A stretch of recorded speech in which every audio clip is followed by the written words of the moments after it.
एक पेड़ पर एक चिड़िया रहा करती थी। वह चिड़िया बहुत ही मेहनती थी। उस चिड़िया का नाम टूनी चिड़िया था।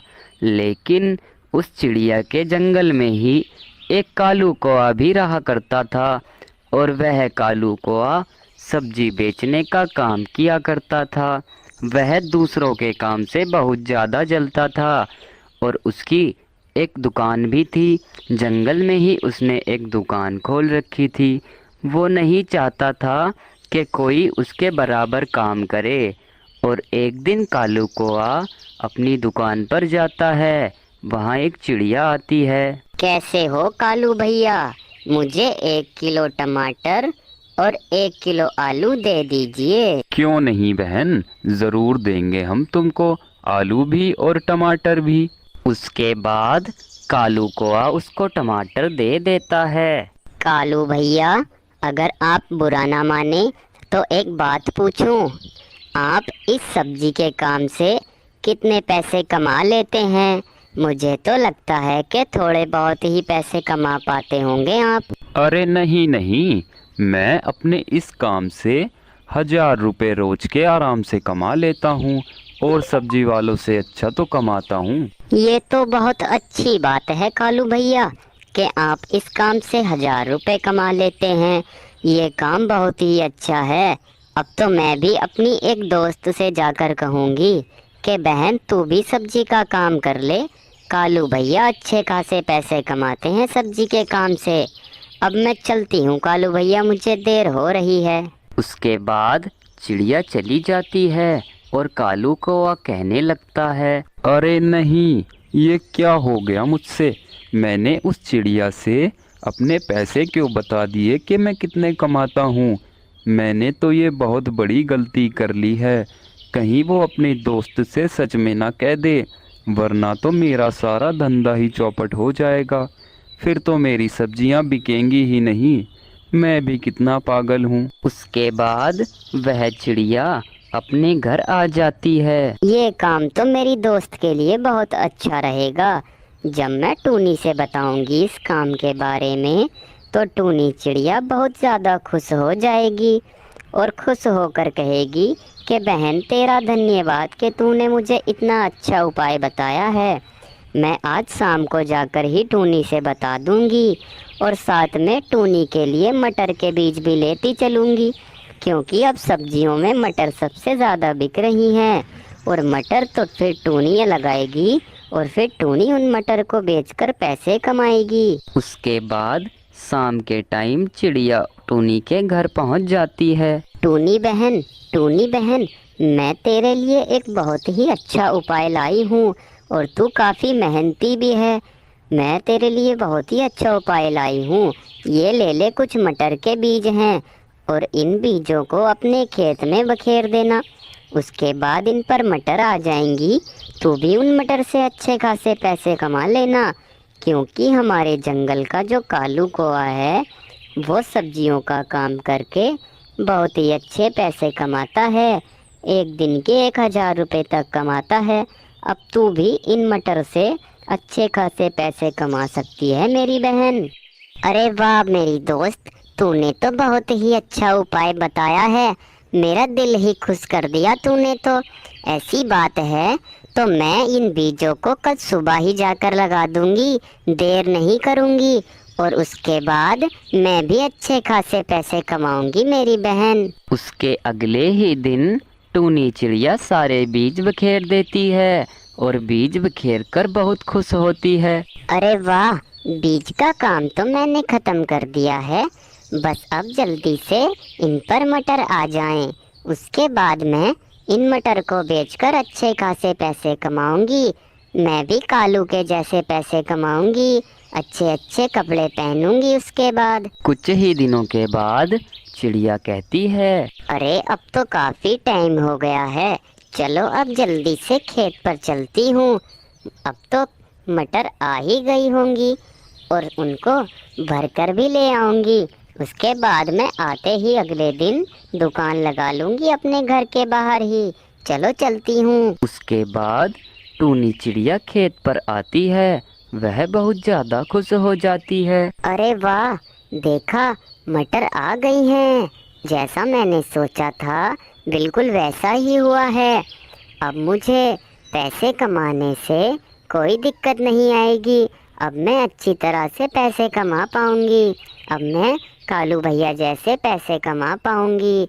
और देखो कितनी अच्छी अच्छी मटर आई है मेरे पौधे पर। बहुत ही सुंदर लग रही हैं ये मटर देखने में, तो खाने में तो और भी ज़्यादा स्वादिष्ट होंगी। अब मैं कल सुबह ही एक नई दुकान लगा लेती हूँ, अपने घर के बाहर ही लगाती हूँ। उसके अगले ही दिन चिड़िया एक नई दुकान लगा लेती है। आओ मटर ले लो, ताजी ताजी मटर ले लो, स्वादिष्ट स्वादिष्ट मटर ले लो, जल्दी आओ, ताजी ताजी मटर ले लो। उसके बाद चिड़िया की दुकान पर पक्षी आने लगते हैं और सभी चिड़िया की दुकान से ही उसकी मटर खरीदने लगते हैं। उसके बाद चिड़िया कहने लगती है, मुझे बहुत तेज भूख लग रही है। सुबह भी मैं कुछ खाकर नहीं आई थी। ऐसा करती हूँ कि कुछ खाकर आती हूँ घर में। इतना तो कोई नहीं आएगा, तब तक कोई आएगा, इतना मैं आ ही जाऊंगी। लेकिन चिड़िया की दुकान की वजह से कालू की दुकान बिल्कुल भी नहीं चल रही थी। कालू को पता भी चल गया था कि टूनी ने दुकान कर ली है। पता नहीं क्या हो गया है, जब से इस टूनी ने दुकान की है तब से तो मेरी दुकान पर ग्राहक आ ही नहीं रहे। उससे पहले तो अच्छी खासी दुकानदारी हो जाती थी। इस टूनी का कुछ ना कुछ करना पड़ेगा, वरना तो मेरी सारी दुकानदारी चौपट हो जाएगी। लेकिन करूं तो करूं भी क्या। सोच रहा हूं कि क्यों ना इसकी दुकान में ही आग लगा दूं, क्योंकि फिर दुकान ही नहीं रहेगी तो ये मटर कहाँ से बेचेगी, फिर इसकी दुकान पर कोई नहीं जाएगा। ऐसा ही करता हूँ, अभी चला जाता हूँ और अभी जाकर इसकी दुकान में आग लगा देता हूँ। उसके बाद वह उसकी दुकान में आग लगाने चला जाता है, क्योंकि चिड़िया तो खाना खाने गई हुई थी। कालू कौआ उसकी दुकान में आग लगाकर वापस वहाँ से सीधा अपने घर आ जाता है। और उसके बाद टूनी चिड़िया दुकान को देखती है तो बहुत ज़्यादा दुखी होती है। अरे नहीं, ये क्या हुआ मेरे साथ? ये ऐसा किसने किया है? किसने मेरी दुकान में आग लगा दी है? मेरे सारे सपनों में आग लगा दी है। पता नहीं किसने ऐसा किया है। मैं तो किसी से दुश्मनी भी नहीं करती, फिर भी लोग मेरी दुकान में आग लगा रहे हैं। पता नहीं ये किसने किया है।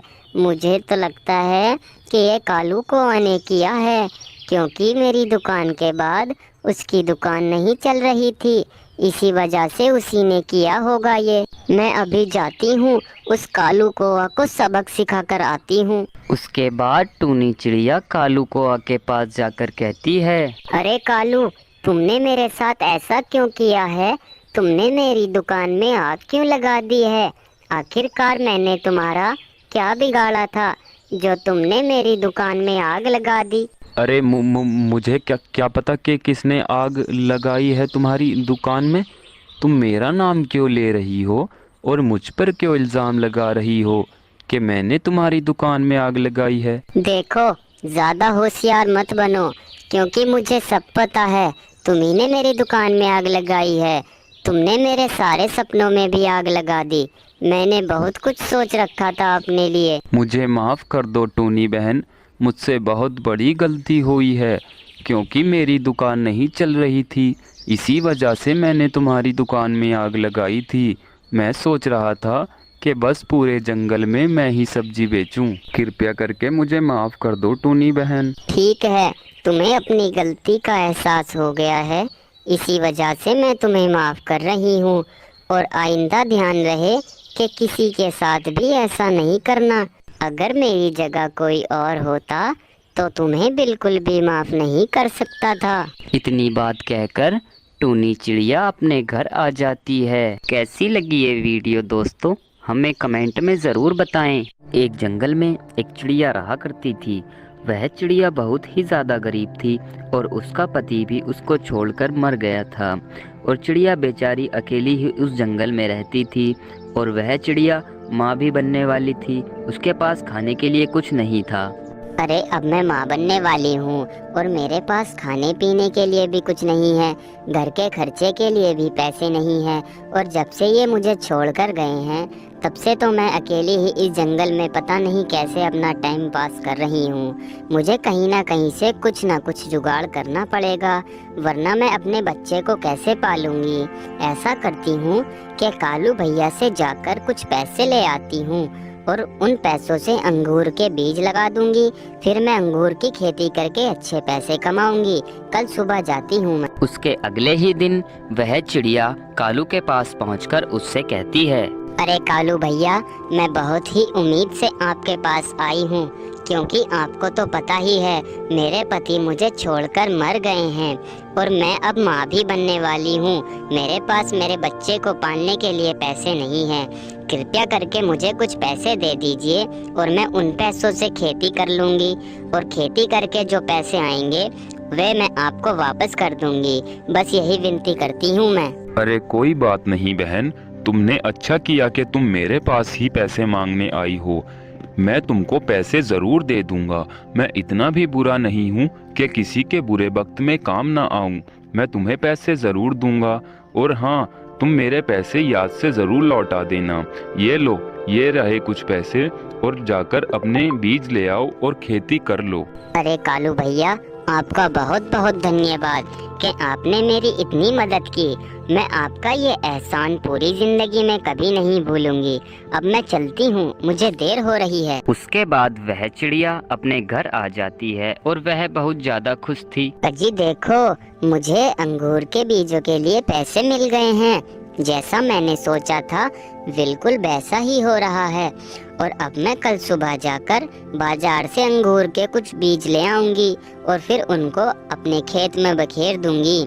उससे अच्छे खासे अंगूर हो जाएंगे और फिर मैं अपने बच्चे को अच्छी परवरिश दूंगी। उसको कभी भी मैं किसी चीज़ की कमी नहीं होने दूंगी और ना ही उसको कभी रोने दूंगी। उसको अच्छी तरह पालूंगी, ऐसा पालूंगी कि किसी ने भी अपने बच्चे को ऐसा नहीं पाला होगा। उसे अच्छे से स्कूल में पढ़ाऊंगी और फिर वो बड़ा होकर बहुत ही अच्छा डॉक्टर या इंजीनियर बन जाएगा। अब मैं देर नहीं करती हूँ, जल्दी से कल सुबह जाकर बीज ले आऊंगी मैं। उसके अगले ही दिन वह चिड़िया बीज लेकर अपने खेत के पास पहुंच जाती है। अरे मिट्टी तो बीज बखेरने के हिसाब से अच्छी हो रही है। ऐसा करती हूँ, इसी में बीज बखेर देती हूँ। पानी वानी की तो जरूरत नहीं है, मिट्टी बहुत अच्छी हो रही है। चलो जल्दी करती हूँ। उसके बाद वह चिड़िया धीरे धीरे सारे बीज बखेर देती है। अरे वाह, बीज तो मैंने बखेर दिए हैं। बस अब एक ही काम रह गया है। अब रोज मैं सुबह आकर इनको देख जाया करूँगी, फल आए या नहीं आए, और जो कमी होया करेगी वो कमी मैं इनकी पूरी कर जाया करूँगी। अब मैं घर चलती हूँ। खुश होकर वह चिड़िया वापस अपने घर आती है। अरे सुनते हो जी, देखो मैं बीज भी लगा आई हूँ और मुझे पता है कि आप भले ही मुझे छोड़कर चले गए, लेकिन आप आज भी मेरे साथ हैं और मेरे पेट में दर्द हो रहा है। लगता है मैं कल सुबह माँ बनने वाली हूँ। मुझे ऐसा ही लग रहा है कि कल मैं अंडा दे दूंगी और फिर उसमें से बच्चा निकल जाएगा और मैं उस बच्चे को बहुत ही शौक से पालूंगी। मेरे पेट में बहुत तेज दर्द है। उसके अगले ही दिन वह चिड़िया एक सुंदर सा अंडा दे देती है। अरे देखो तो जरा, अब मैं माँ बन गई हूँ। मैंने अंडा दे दिया है। मैंने रात ही सोचा था कि मेरे पेट में बहुत तेज दर्द है, मैं सुबह अंडा दे दूंगी, और वैसा ही हुआ। मैंने अंडा दे दिया है। अब जल्दी से इसमें से बच्चा निकलने का इंतज़ार करती हूँ, और जब इसमें से बच्चा निकल जाएगा तो मुझे बहुत ज़्यादा खुशी होगी। मैं खुश अभी भी हूँ, लेकिन मैं बच्चा निकलने पर और ज़्यादा खुश हो जाऊँगी। फिर मैं उस बच्चे को बड़े ही प्यार से पालूंगी। इधर तो बेचारी चिड़िया बहुत ही ज्यादा खुश थी, लेकिन इधर कालू कौआ बहुत ही ज्यादा दुखी हो गया था। अरे ये मुझसे क्या हो गया? मैंने उस चिड़िया को पैसे क्यों दे दिए? मेरी मति मारी गई थी क्या जो मैंने उस चिड़िया को पैसे दे दिए? अब वो चिड़िया अच्छे से अंगूर उगाकर अच्छी सी खेती करेगी, उसके पास बहुत सारे पैसे हो जाएंगे, फिर मुझे तो कोई पूछेगा ही नहीं, सभी उस चिड़िया को ही पूछेंगे। मुझे ज़रूर उस चिड़िया का कुछ ना कुछ करना पड़ेगा, वरना वो चिड़िया मुझसे बहुत ज़्यादा अमीर हो जाएगी। अब ऐसा करता हूँ, कल जाकर उसके बीजों में उसके बीज सुखाने की दवाई गेर देता हूँ। फिर उसकी खेती होगी ही नहीं और ना ही उसके पास पैसे आएंगे, ना रहेगा बांस और ना बजेगी बांसुरी। उसके अगले ही दिन वह कालू को उसके खेत पर पहुंचता है, लेकिन उसको एक चिड़िया देख रही थी और वो दवाई गेर रहा था। और दवाई गेरने के बाद वह कहता है, अरे ये लो, अब मैंने दवाई गेर दी है, अब इन बीजों से कोई भी पौधे नहीं निकलेंगे और ना ही इनमें फसल होगी। अब ना रहेगा बांस और ना बजेगी बांसुरी। चिड़िया बहुत ज़्यादा होशियार बन रही थी, सोच रही थी कि मैं इससे अमीर हो जाऊंगी, फिर इसको कोई पूछेगा नहीं। अब मैंने सारा काम ही खत्म कर दिया है, अब इसमें से फसल होगी ही नहीं। चलो अब मैं जल्दी से यहाँ से चलता हूँ, वरना कोई ना कोई मुझे यहाँ जरूर देख लेगा। जल्दी करता हूँ। अरे ये क्या, जब से मैंने बीज लगाए हैं मैं उनको देखने तो गई ही नहीं। ऐसा करती हूँ, चलो पहले उन बीजों को देख कर आती हूँ, फिर इस अंडे की रखवाली करूँगी। उसके बाद चिड़िया बीजों को देखकर घबरा जाती है। अरे ये क्या, मेरे बीजों में दवाई किसने गेर दी है? और ये तो बीज सुखाने की दवाई है। ये दवाई मेरे बीजों में किसने डाल दी है और कौन मुझसे जलने लगा है? मैं ज़रूर पता निकालूंगी। हे भगवान, ये क्या किया? पता नहीं किसने मेरे बीजों में दवाई गेर दी है। कोई नहीं चाहता कि मैं आगे बढ़ूं और मैं सफल बनूं, लेकिन पता नहीं किसने गेरी है। मैं ज़रूर पता करूंगी। उसके बाद बेचारी चिड़िया दुखी होकर अपने घर आ जाती है और चिड़िया बैठी ही थी, तभी थोड़ी ही देर बाद उसके घर में वो चिड़िया आ जाती है और आकर कहती है, अरे बहन, मुझे पता है कि तुम बहुत ज़्यादा दुखी हो, क्योंकि तुम्हारे बीजों में किसी ने बीज सुखाने की दवाई डाल दी है। लेकिन तुम ज़्यादा दुखी मत हो, जो होना था वो तो हो ही गया है और होने को कोई नहीं टाल सकता। अब क्या करें बहन, बताओ ज़रा। अरे हाँ बहन, पता नहीं किसने मेरे बीजों में बीज सुखाने की दवाई डाल दी है। कोई नहीं चाहता कि मैं आगे बढ़ूं और मैंने इतने सपने सजाए थे कि मैं अपने बच्चे को अच्छी तरह पालूंगी, अच्छे स्कूल में पढ़ाऊंगी और अच्छा इंजीनियर या डॉक्टर बनाऊंगी, लेकिन कोई भी नहीं चाहता। अरे बहन, अब घबराओ नहीं, जो होना था वो हो गया है। अब मैं उसको ठीक तो नहीं कर सकती, लेकिन मुझे ये पता है कि तुम्हारे बीजों में दवाई किसने डाली है। कल जब मैं अपने घर जा रही थी तो कालू कौआ ही तुम्हारे बीजों में दवाई डाल रहा था बहन। अरे क्या कहा बहन तुमने? क्या ये सच बात है? अगर ऐसी बात है तो मैं अभी जाती हूँ, उस कालू कौआ को सबक सिखाती हूँ। मैंने उसे भला समझकर उससे पैसे लिए थे। मैंने सोचा था कि ये भला पक्षी है, लेकिन इसने तो मेरे साथ बहुत ही ज्यादा बुरा किया है बहन। उसके बाद चिड़िया कालू के घर आकर उससे कहती है, अरे ये क्या कालू भैया, आपको थोड़ा सा भी मुझ गरीब पर तरस नहीं आया? मैंने इतने सपने सजाए थे कि अपने बच्चे को पालूंगी, अच्छी परवरिश दूंगी, लेकिन आपने मेरे सारे सपनों पर पानी फेर दिया है। आपने मेरे बारे में एक बार भी नहीं सोचा और मेरे फलों में दवाई डाल दी। अरे कौन सी दवाई? मुझे कुछ नहीं पता किसी दवाई के बारे में। मैंने कोई दवाई नहीं डाली तुम्हारे खेत में। तुमसे किसी ने गलत कह दिया है कि कालू ने दवाई डाली है। मैंने कोई दवाई नहीं डाली। अरे झूठ बोलने की कोई जरूरत नहीं है, क्योंकि